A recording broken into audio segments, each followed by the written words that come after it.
যেখানে গল্পটাকেও সত্যি মনে হয়। নমস্কার বন্ধুরা, রহস্য রাজ্যের 8ম এপিসোডে আপনাদের স্বাগত জানাচ্ছি। গত এপিসোডে আপনারা শুনেছিলেন বাংলাতে কত রকমের ভূত পাওয়া যায় এবং তাদের বৈশিষ্ট্য কী, বা কেউ যদি কোনো ভূতের দ্বারা আক্রমণিত হয় বা পজেসড হয়, সেটা কি করে আপনারা বুঝতে পারবেন সেটা কোন ভূত। এবং সেই ভিডিওতে একটি ভালো রেসপন্স দেওয়ার জন্য অসংখ্য ধন্যবাদ বন্ধুরা। আজকে আমরা চলে এসেছি চারটি ঘটনা নিয়ে, এবং আমাদের সাথে যে 4টি ঘটনা শেয়ার করেছেন তারা হলেন নিউ ব্যারাকপুর থেকে রূপক বর্মন, মধ্যমগ্রাম থেকে রাখি লাহা, পূর্ব মেদিনীপুর থেকে কল্পনা সিং এবং বারুইপুর থেকে দীপেন্দু অধিকারী। আজকে আমরা এক এক করে আপনাদের সাথে চারটি ঘটনা শেয়ার করব বন্ধুরা, এবং আপনাদের কাছে রিকোয়েস্ট রইল ভিডিওটি অবশ্যই পুরো দেখুন। লাস্টে ভিডিওর আপনাদের জন্য একটি অস্বাভাবিক অভিজ্ঞতা অপেক্ষা করছে, যেটা হয়তো আপনারা কোনোদিনও শোনেননি। তো শুরু করছি আজকে আমাদের প্রথম ঘটনা।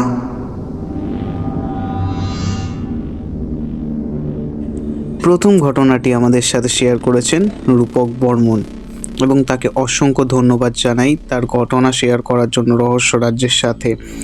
তো রূপক বর্মন যেরম করে আমাদের ঘটনাটি লিখে পাঠিয়েছেন সেরম করেই বলার চেষ্টা করলাম বন্ধুরা। কেমন আছো দাদা? অবশ্যই ভালো আছি, আশা করছি তুমিও ভালো আছো।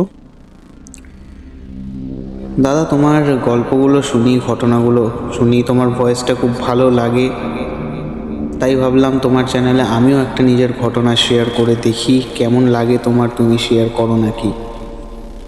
অবশ্যই রূপক, আমি শেয়ার করছি তোমার ঘটনাটা আমার ভালো লেগেছে। ছোট হলেও অনেক ভালো ঘটনা আছে, আশা করছি আমার দর্শকদেরও ভালো লাগবে।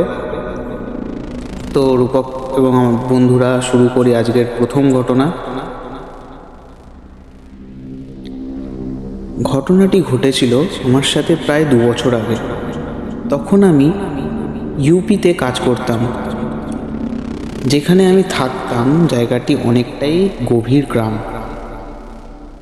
সেই গ্রামে দিনে যেরকম লোকজন খুব খুশ মেজাজে থাকতো, সেরকমই রাত্রির হলে গ্রাম মানেই অন্ধকার তখনকার সময়। সেই গ্রামে একটা লাইট পোস্টও ছিল না, যে অন্ধকার রাস্তা দিয়ে হেঁটে গেলে দেখা যাবে কিছু আলো সম্বল বলতে রাতে ওই লম্ফই। এমন সময় একটা লোক আমার বাড়িতে আসে এবং এসে আমার থেকে সাইকেলটা ধার চায় এবং আমাকে বলে সামনেটা অবধি ছেড়ে দেবে। ওখানে একটি চৌরাস্তার মোড় ছিল এবং তার পাশে একটি মাঠ ছিল, এবং মাঠের মধ্যে সারি সারি কলা গাছ ছিল, মানে বলতে গেলে ছোটোখাটো একটা কলা বাগানের মতনই। তো আমি সাইকেলটা তাকে ধার দিই। হতে পারতো, কারণ আমি তখন হয়তো জানতাম না, বাট তার সত্যিই কোনো দরকার ছিল, হয়তো কোনো এমার্জেন্সি ছিল। আমি তাকে সাইকেলটা ধার দিই এবং সে আমাকে ওই মাঠ অবধি নিয়ে যায় এবং বলে অনেক ধন্যবাদ, তুই এবার আসতে পারিস, তোকে আমি কালকে সকালে ঠিক সাইকেলটা তোর বাড়ির সামনে দাঁড় করিয়ে দিয়ে যাব। তো এই সময় আমি আর আমার বন্ধু গেছিলাম। তো ফেরার পথে আমাদেরকে পায়ে হেঁটেই আসতে হচ্ছিল, এবং ফেরার পথে এতটাই অন্ধকার ছিল যে আমরা কিছু দেখতে পারছিলাম না। এবং আস্তে আস্তে আমরা দেখি একটা বাবলা গাছ ছিল। চৌরাস্তাটা পার করে কিছুটা গিয়ে একটা বাবলা গাছ ছিল। বাবলা গাছটার পুরোটাই ছিল হচ্ছে বাজ পড়ে পুড়ে গেছিলো। তো বাজ পড়ে পুড়ে যাওয়ার ফলে সেটাতে কোনো পাতা পুঁতি কিচ্ছু ছিল না, পুরো শুকনো গাছ ছিল। এবং রাত্রির বেলা চাঁদের আলোতে ওটাকে দেখতে একটু ভয়ঙ্করই লাগছিল। তো আমরা আস্তে আস্তে আস্তে ওটা মানে ক্রস না, ঠিক আস্তে আস্তে আস্তে ওই জায়গাটাতে গেছি।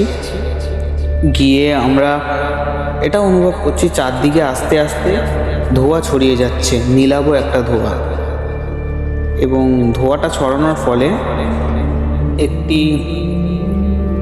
ভয়ঙ্কর ছায়া মূর্তি, মানে অর্থাৎ ওই গাছটারই ছায়াটা মানে পড়ছিল, ছায়া মূর্তিটা এসে আমাদের মানে দেখে আমরা সেটা ভয় পেয়ে গেছিলাম। তারপরে আমার সেই বন্ধুটা মানে ওই ছায়াটাকে দেখে আমার কাছাকাছি গেছিলো ভয়ে দেখে। তো আমাকে দেখে আমাকে হাত ধরে টেনে আমাকে দেখায় যে সেখানে কোনো একটা ছায়া মূর্তি আছে। ছায়া মূর্তিটা একবার এদিকে যাচ্ছে, একবার ওদিকে যাচ্ছে। তো আমি তাকে বলি, হয়তো আমরা অনেকটা রাত্রি হয়ে গেছে, আমরা আছি এমন জায়গায়, মনে ভয় কাজ করছে, ওই জন্য হয়তো উল্টোপাল্টা দেখছি। সেটা সত্যি হলেও হতে পারতো, কিন্তু আমরা দেখলাম যে জিনিসটা আমাদের দিকে হট করে দাঁড়িয়ে গেল, জিনিসটা মানে ছায়ামূর্তিটা, এবং আমাদের দিকে তাকিয়ে রইল। তার চোখ মুখ কিন্তু কিচ্ছু দেখা যাচ্ছিল না, কিন্তু সে আমাদের দিকে তাকিয়েছিল, এটা আমরা বুঝতে পারলাম। হট করে দেখলাম সেই বাবলা গাছের পেছন দিক দিয়ে 3-4টে লোক বেরিয়ে এলো। লোকগুলো এসে আমাদেরকে বলল, তোরা এখানে কি করছিস এত রাত্রিরে? তো তখন আমরা বললাম, সব ঘটনা বললাম। তো বলল, ঠিক আছে, এত রাত্রিরে তো এখানে থাকা ঠিক হবে না তোদের জন্য, চল আমরা তোদের বাড়ি দিয়ে আসি। তো তাদের কথা অনুযায়ী আমরা দুজন তাদের পেছন পেছন হাঁটতে লাগলাম, এবং খুব আশ্চর্য জিনিস একটা বিষয় আমরা ফলো করলাম, যেটা হচ্ছে গিয়ে একটা পায়ের শব্দ আমাদের সাথে সাথে এগাতে লাগলো, এবং শব্দটা আস্তে আস্তে কাছে আসলো। কাছে এসে আমরা যখন পেছনে ফিরে দেখলাম হচ্ছে গিয়ে একজন সাদা শাড়ি পরে আমাদের ফলো করছে। তার মুখ দেখা যাচ্ছে না, পুরোটাই অন্ধকার। তো আমরা তাড়াহুড়ো করে সেই দাদাদের মাঝখানে ঢুকে গেলাম, 4 জনের মাঝখানে ঢুকে আমরা হাঁটতে হাঁটতে বাড়ি চলে গেলাম। এবং সেই রাতে বন্ধুরা আমাদের দুজনেরই কারোর ঘুম হয়নি। চোখ বুঝলেই সেই ছায়ামূর্তি অর্থাৎ সাদা শাড়ি পরা মহিলাটা আসছিল বারবার আমাদের চোখের সামনে ভেসে। এটা জানি না কি ছিল বন্ধুরা, কোনো অশরীরই ছিল কি আমাদের মনের ভুল ছিল, এটা আপনারাই বলবেন। তো এটাই ছিল আমার ঘটনা, আশা করছি ভালো লেগেছে।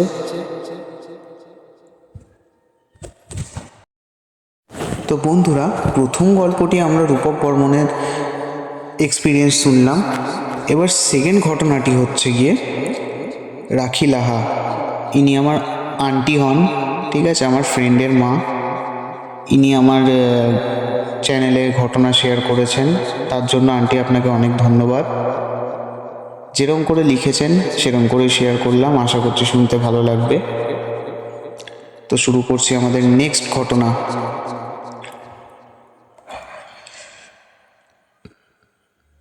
কেমন আছিস বাবা?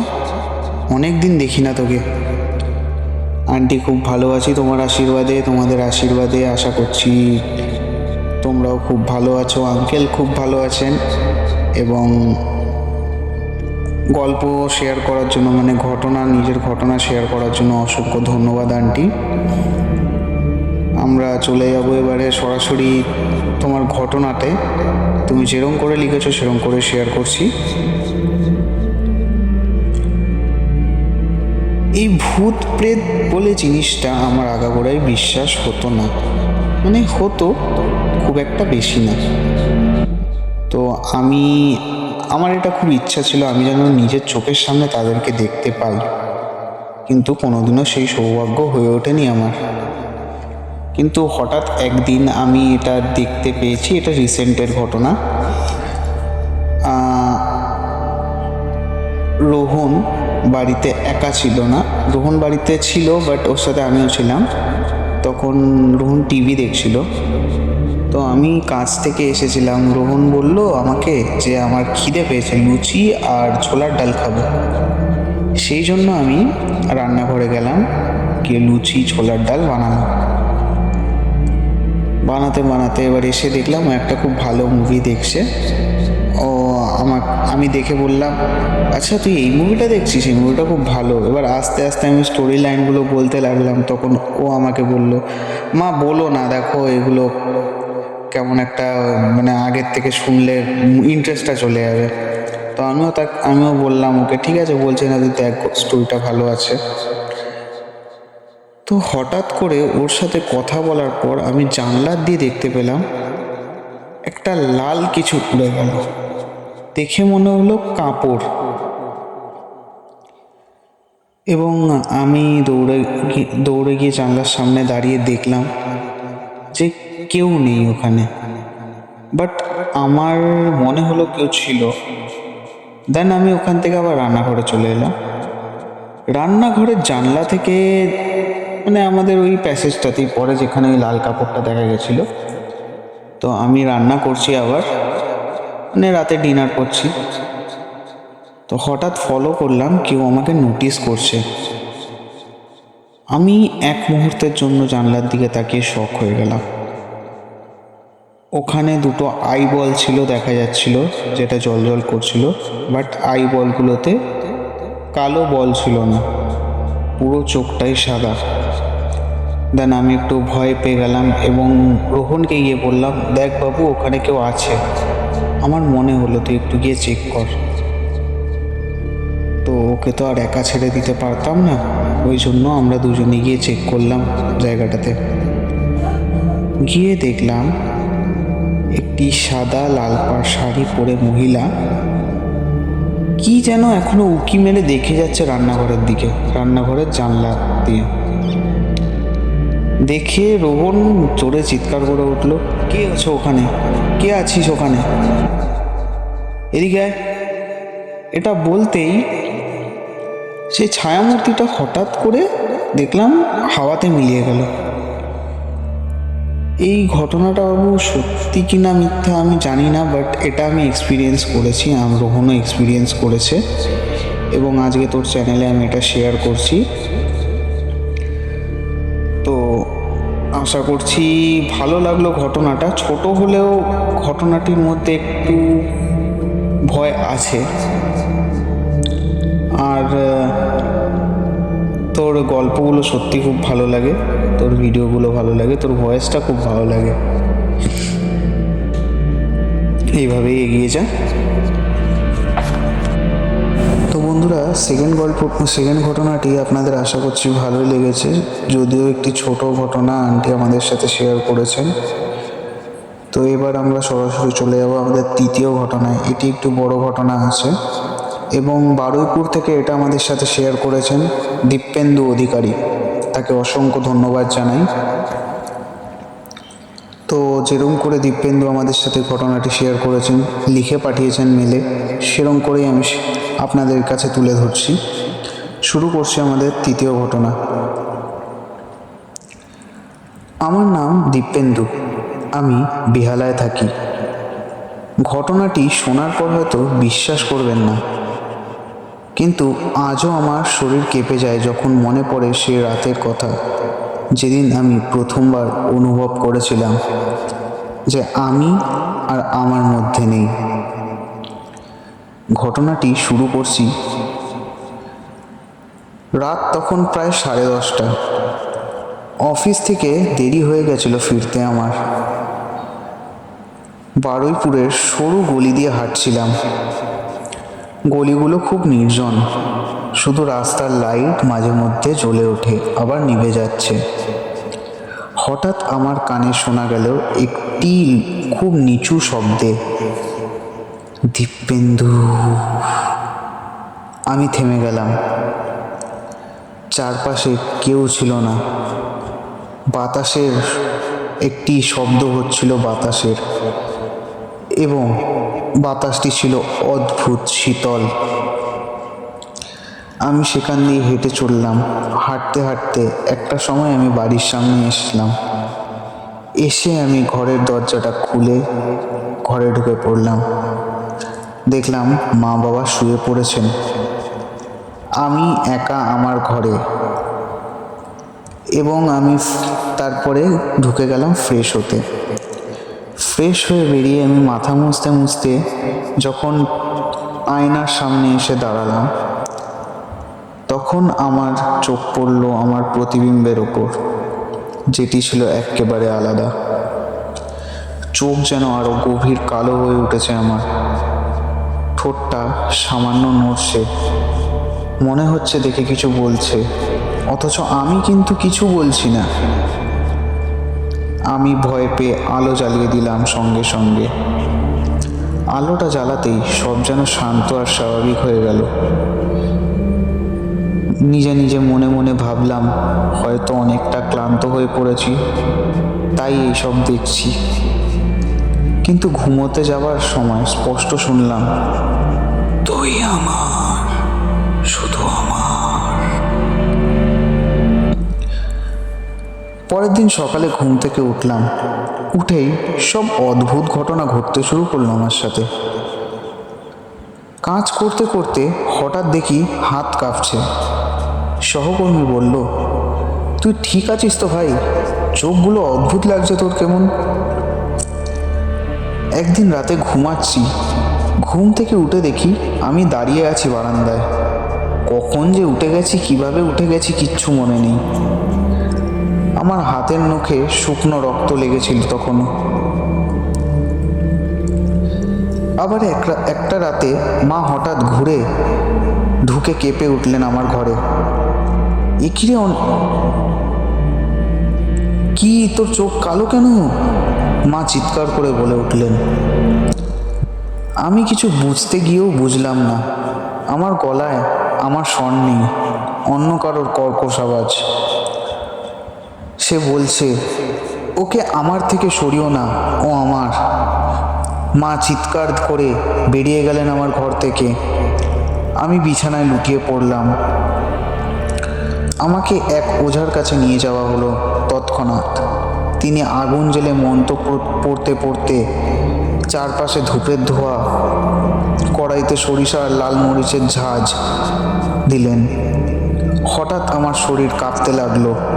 আমি নিজের শরীরের নিয়ন্ত্রণ হারালাম। হাত পা মুচড়ে যাচ্ছিল, মুখ থেকে বেরোচ্ছিল ভয়ঙ্কর হাসি। ওঝা গর্জে উঠলেন, কে তুই? কার দেহে বসেছিস? আমার মুখ দিয়ে বেরোলো এক অচেনা কণ্ঠ, আমি এখানে বহুদিন, ও আমার থেকে মুক্ত পাবে না। ওঝা তৎক্ষণাৎ ধূপের ভস্য কপালে মাখালেন আমার চোখে আঙুলের মতো জ্বালা ধরল।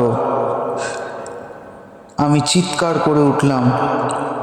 অবশেষে সেই সত্তা মুখ খুলল। আমি এই গলির পুরনো বাসিন্দা। যারা আমাকে খুন করেছিল তাদের রক্ত চাই, আমার রক্ত চাই। যতদিন না পাই ততদিন এ দেহ আমি ছাড়ব না। চারপাশের বাতাস কাঁপছিল, ঝড়ের মতো শব্দ হচ্ছিল। ওঝা তীব্র মন্ত্র পড়লেন। আগুন হঠাৎ লাফিয়ে উঠল, আমার শরীর হালকা হতে লাগলো। মুহূর্তের জন্য মনে হলো আমি মুক্ত। কিন্তু ঠিক তখনই কানে আমার আবার সেই ফিসফিসানি ভেসে এলো, এখন যাচ্ছি, কিন্তু পরে আমি আবার আসবো। তারপর দিয়ে বন্ধুরা, আমার আজও আয়নার দিকে তাকালে সেই চোখ দুটো আমার মনে হয় যেন আমি এখনো দেখছি। রাতে ঘুমোতে গেলেই মনে হয় কেউ বারান্দায় দাঁড়িয়ে আছে আমার দিকে তাকিয়ে, আমাকে উল্লেখ করে বলছে, তুই আমার, তুই আমার। আমি জানি জিনিসটা হয়তো আপনাদের বিশ্বাস হবে না, ঘটনাটি হয়তো আপনাদের বিশ্বাস হবে না, কিন্তু এটা আমার সাথে ঘটে যাওয়া একটি সত্যি ভৌতিক ঘটনা।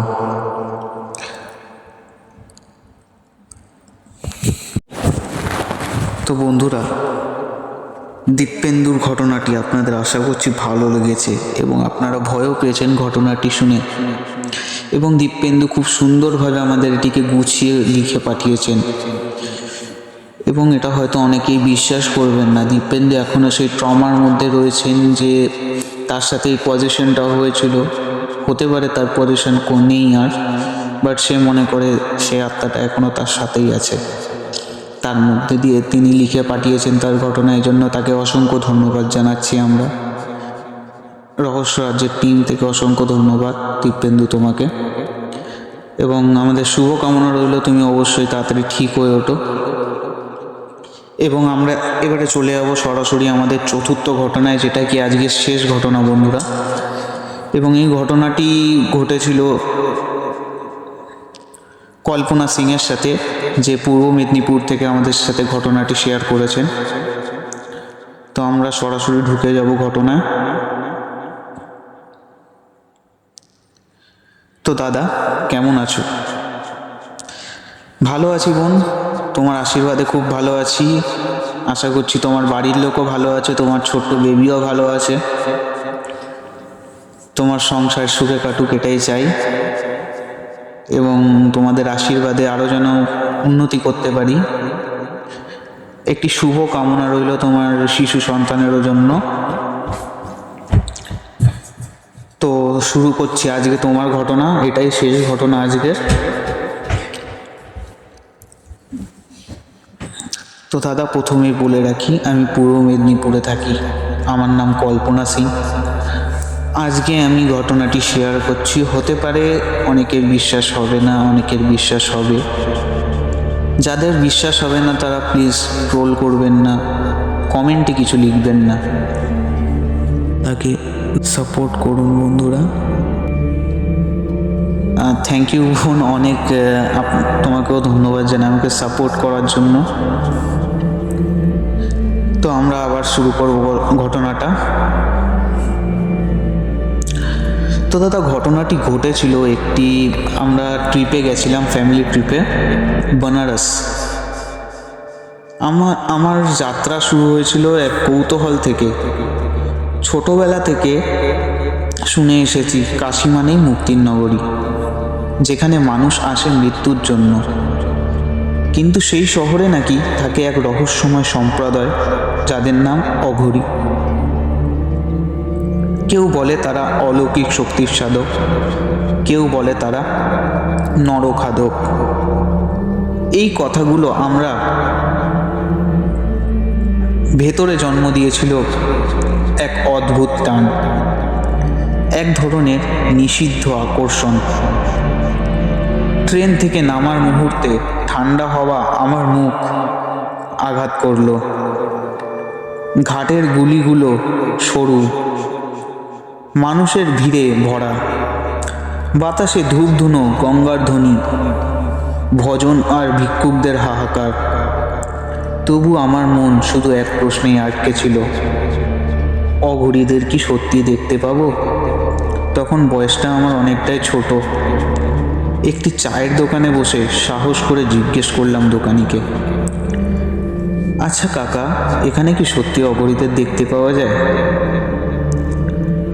দেখলাম তার চোখ মুহূর্তেই বদলে গেল, চায়ের কাপে হাত থেমে গেল তার। সে নিচু স্বরে বলল, ওদের নাম নিও না, শ্মশানী ওদের বাসা, সাধারণ মানুষ ওদের কাছে যায় না। আমি হেসে বললাম, কেন, তারা কি ক্ষতি করে নাকি? দোকানি ধীরে মাথা নেড়ে বলল, ক্ষতি করে না, কিন্তু যার কপালে অঘরীর ছায়া লাগে তার জীবন আর আগের মতো থাকে না। ভয়, বিভ্রম, অভিশাপ সব থেকে তাকে জড়িয়ে ধরে। তার চোখে এমন আতঙ্ক ছিল যে আমার গায়ে কাঁটা দিয়ে উঠল। কিন্তু কৌতূহলের আগুন তখন দাউ দাউ করে জ্বলছিল আমার সারা শরীরে। রাত নামার সঙ্গে সঙ্গে গঙ্গার ওপর কুয়াশা নেমে এলো। দূরে শোনা গেল রাম নাম সত্যে সব যাত্রার ধ্বনি। আমি সরু গলি পেরিয়ে এগোলাম মণিকর্ণিকার দিকে। গলির দেওয়ালে সেটে আছে পুরনো পোস্টার, ভাঙা দেওয়ালে ঝুলছে এক কাক, বাতাসে পুড়ে যাওয়া মাংসের তীব্র গন্ধ ছড়িয়ে পড়েছে। গলির শেষে বেরিয়ে আসতেই চোখ পড়ল অসংখ্য চিতা জ্বলছে। আগুনের শিখা আকাশ ছুঁতে চাইছে। চারপাশ লালচে ভালো আলোয় ভাসছে। আমার মনে হচ্ছিল এই শহরে মৃত্যু উৎসব, মানুষের কান্না, আগুনের গর্জন, কাকের ডাক মিলে মিশে এক অদ্ভুত ভয়ঙ্কর সঙ্গীত তৈরি করেছে। হঠাৎ আগুনের আলোয় চোখে পড়ল আমার এক অদ্ভুত মানুষ।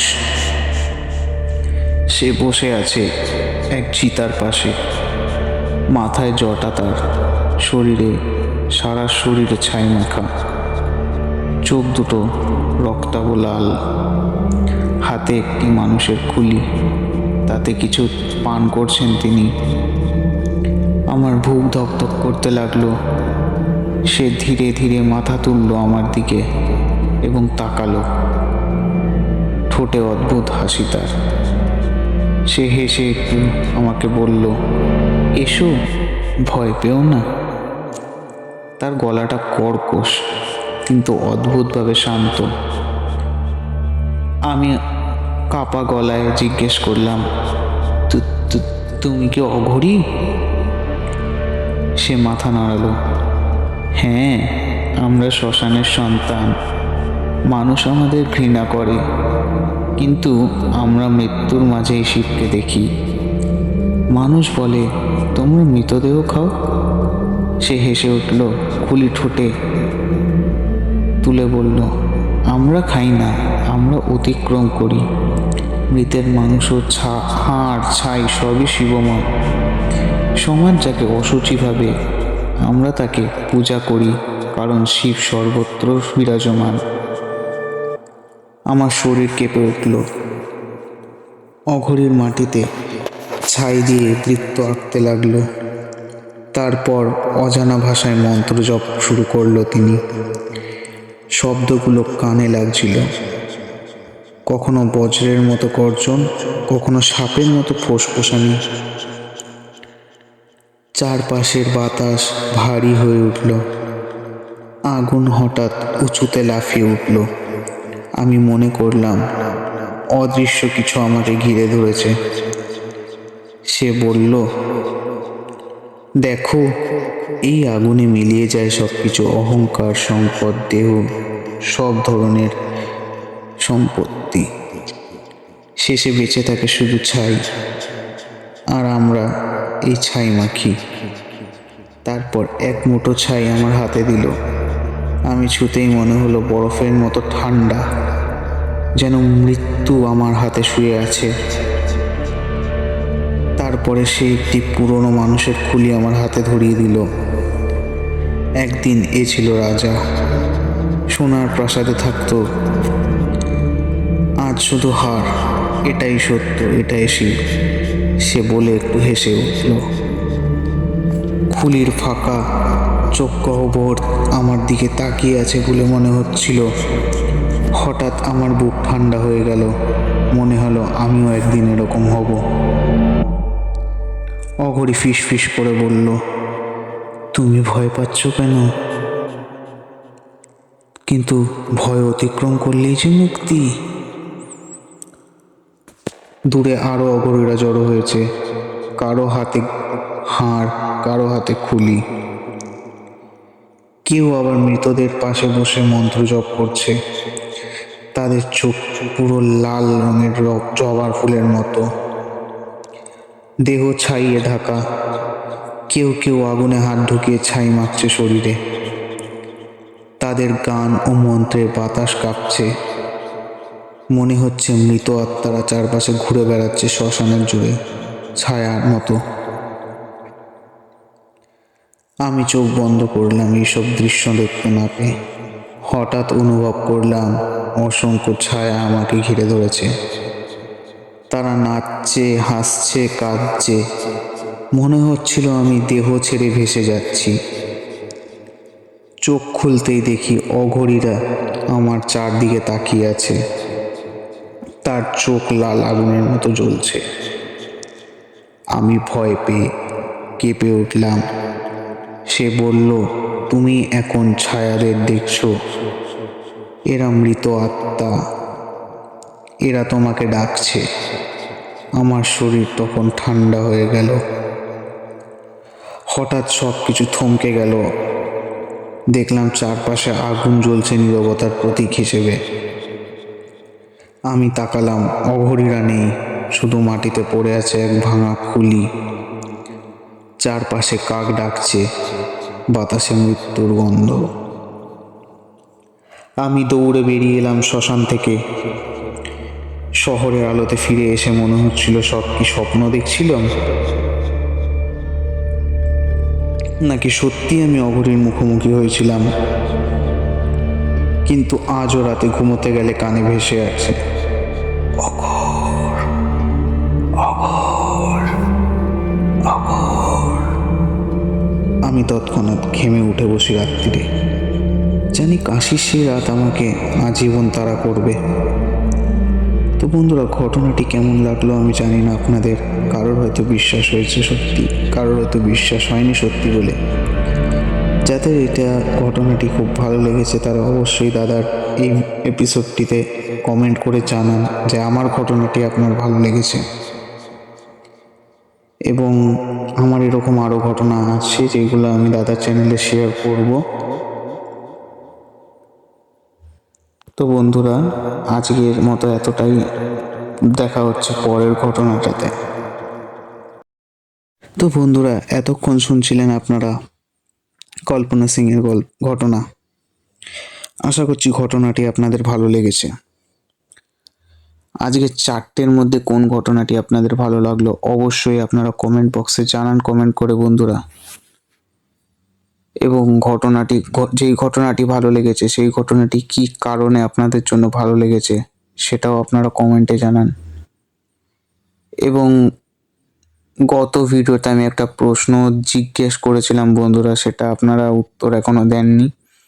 সুতরাং আমি আমার নেক্সট এপিসোডে আজকের প্রশ্ন এবং আগের ভিডিওর অর্থাৎ আগের এপিসোডের প্রশ্ন দুটোর সঠিক উত্তরদাতাকে অবশ্যই আমার ভিডিওতে নাম নেব তার। তো আজকের প্রশ্ন হলো বন্ধুরা, ভারতবর্ষের মাটিতে প্রথম অঘরী কত খ্রিস্টাব্দে পাওয়া গেছিল এবং তার নাম কি ছিল?